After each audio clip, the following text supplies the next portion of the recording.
Hey everybody, it's Chugga Conroy. Welcome back to more Legend of Zelda Link's Awakening. In the last episode, we got ourselves most of the way through the Face Shrine. And in this episode, we're going to be going into the last couple of rooms we haven't done before fighting the boss of this area. So, first of all, I want to make sure that you have 30 bombs. You want as many bombs as you can carry. I guess you don't really need 30, but having more is better than having less.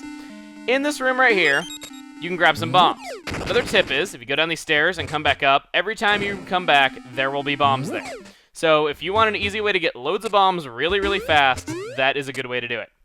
So before we carry on, like I said, oh god, I really, really, really would like to go over here, and I would like to get the last two remaining treasure chests that we haven't gotten yet. So what I'm going to do is I will meet you guys over by where we were last time around, where I went over here, and, well, I think you guys know that, well, you know what? No, I won't cut that. This is dungeon navigation. This is the meat and bones and the real depth under Zelda, you know, like where they have you going through it, and they have you figuring stuff out, and you have to backtrack a bit, you know? Granted, when backtracking gets it to be a bit much, I'm not going to, like, show it, but... Or rather, like, when it's really, really simple stuff, I'm probably not going to show it. But, oh my god, that was, like, the slowest Pegasus boost usage ever. But, in this case, we can use this time. You know, we can go through here. So, got more Pole's voices right here. Once again, I want to play Ballad of the Windfish in my ocarina. Kill them all instantly. Oh, the humanity! How could I do that to such adorable enemies? I don't know. Pole's voices really are just adorable. I love them. I wish they got more attention. They are some of my favorite Zelda enemies, by appearance at least.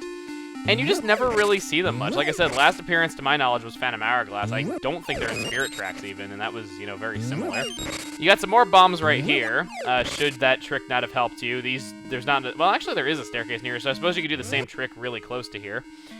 Let's go ahead and grab these parts, even though I don't really need them. Might as well just take some. Let's grab that. Let's get you 200 rupees. I would be ecstatic, but I don't need money for anything anymore. Well, I suppose it's not completely true, but you know what I mean. What do you need money for, like, anymore? Like, after you have the bow and arrow set, just, like... It kind of has the same problem as Ocarina of Time, where they give you so much money in that game, and it just... Why can't I pick this up? Hello? Why can't I... There we go, jeez. I was kind of worried that I glitched out the game there for a second. It's just... It's kind of like, Ocarina of Time, where they give you so much money! And it's just, what do you need money for in that game? Ever. It's just... I always have, like, a full inventory of rupees, because you need money for so little in Ocarina of Time. It's ridiculous. I'm just like, I don't care about all this money you're giving me. I don't need it. It's just... But probably the worst example of that is just the fact that one of the very few times I can think of where you actually spend money in Ocarina of Time is to get the Hylian Shield. You can actually get that for a discount if you talk to the right people. I don't know. I don't know if you guys agree with me on that. I'm pretty sure anybody who's played through the Zelda series would agree that that is kind of just one thing about Ocarina of Time, is the fact that they give you so much money and you just don't need it. And the second half of Link's Awakening is kind of the same way. After you get the bow and arrow set, they just give you so much money they don't need. Granted, we did have the Frog Choir, and yes, I did use the money trick for the color dungeon that's not in the black and white version, but still. I think you get exactly what I'm talking about. Even without that trick, it's still kind of ridiculous. Let's just have this thing suck these enemies down. Not anything else left to do here. Let's just do that. And wow, you actually don't need to kill that black hole thing. Wow. Go over here. I need to stop saying here so much. I think I've been saying it quite a bit lately. Let's get our bombs out right here. I said here! There I go. Okay, I'm gonna knock you down a pit. Hopefully the Beamos doesn't hurt me. There we go. Push this over, and up here is the boss's lair. Once again, if you have 2 bits of magic powder, I have 5, you can get yourself 2 free fairies just before the boss, just like I showed last time. Suppose you could just use the boomerang, but if you didn't get the boomerang, it's kind of good to remember. For this boss fight, well, you'll see. How about we just go on in?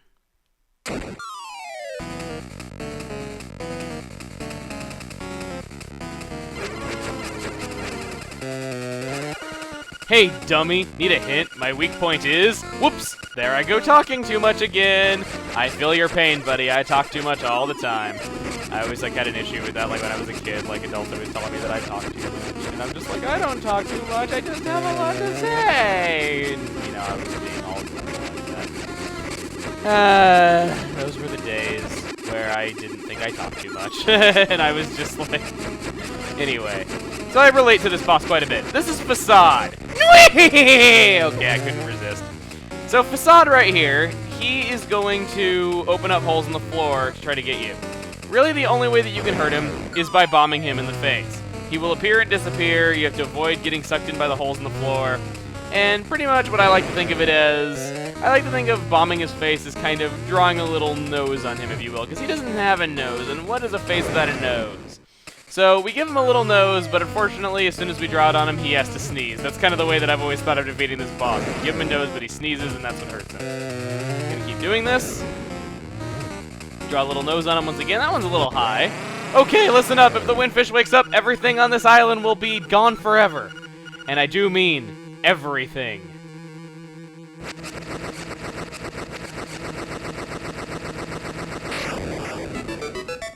So, the second time that we have heard this, that the island is but a dream of the windfish. But we must leave this island. Can't just turn back after the owl is counting on us to get the instruments of the siren. Not to mention, he was on those glyphs too, so maybe he knows more than we do. Let's just go forth and collect ourselves the Coral Triangle.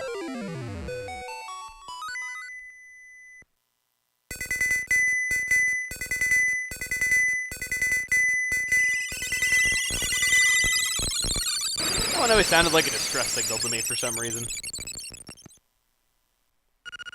Mountain.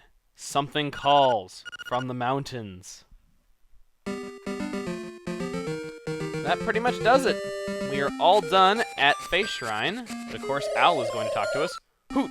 The many monsters of this island fear that the windfish is about to awaken. The monster's power is real. They may conquer the island and destroy their foes. That day may come soon. Now, go to the mountain tower. Fly like a bird. Hoot hoot.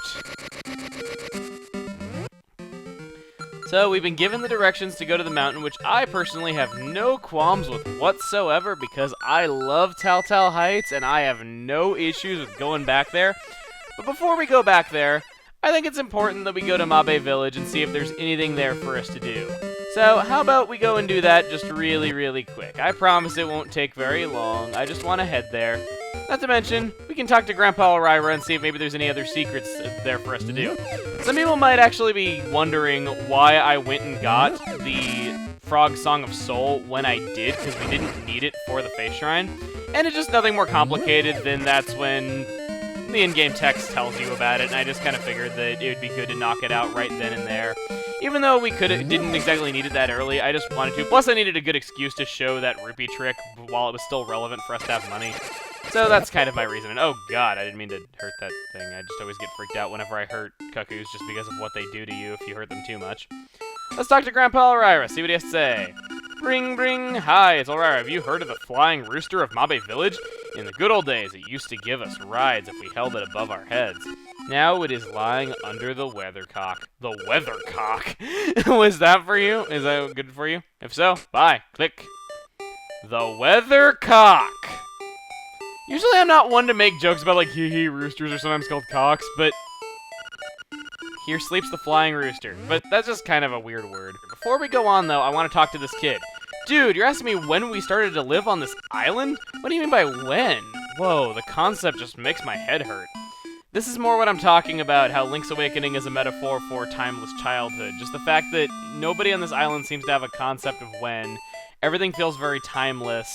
You have a grandma and a grandpa that just have kind of been helpful to this island forever, never really going away in their old age or anything like that.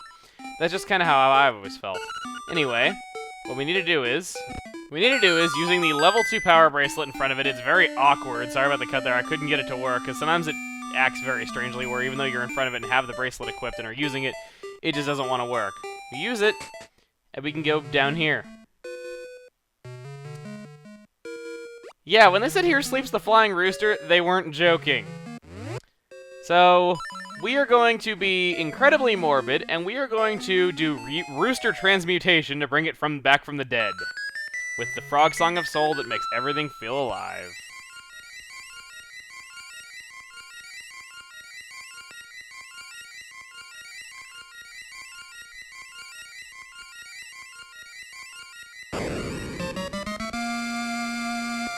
Wow, the rooster has recovered! He seems very friendly. So, we now have the flying rooster with us.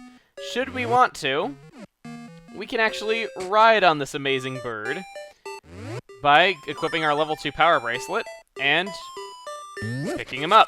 He will fly us around wherever we want to go. So if there's anything that you want to go over, like a gap or something like that, you can do that. And wouldn't you know it, I'm pretty sure you guys all remember that on Telltale Heights there were many gaps in the bridges, and that's exactly where we were told to go by the owl.